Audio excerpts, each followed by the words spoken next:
Taarifa nyingine inayofungamana na hiyo, watu wanne wameripotiwa kufariki katika kaunti ya Makueni na Machakos baada ya makabiliano baina ya polisi na waandamanaji waliojitokeza kuadhimisha mwaka mmoja maafa ya maandamano ya Gen Z. Watu wawili walifariki katika kaunti ya Makueni na wengine wawili katika kaunti ya Machakos, huku wengi zaidi wakijeruhiwa. Vurugu pia zilishuhudiwa katika eneo la Kitengela, kama anavyotuarifu mwanahabari wetu Alvin Kithenji. Maandamano yaliyotarajiwa kuwa ya amani yamegeuka kuwa ya vurugu na mapambano katika baadhi ya maeneo nchini.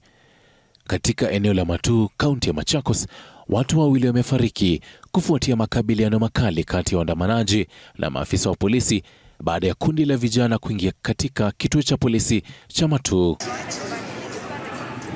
Polisi walilazimika kufyatua risasi na kuwatawanya waandamanaji, ambapo wawili waliuawa na zaidi ya watu 10 wakiendelea kupokea matibabu katika hospitali ya Matuu Level 4.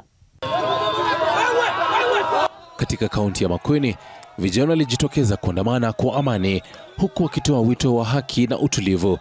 Hata hivyo, katika eneo la Emali, usafiri ulitatizwa na waandamanaji. Hali kama hiyo ilishuhudiwa katika kaunti ya Kajiado, ambapo barabara kuu ya Namanga ilitatizika, hasa katika eneo la Kitengela.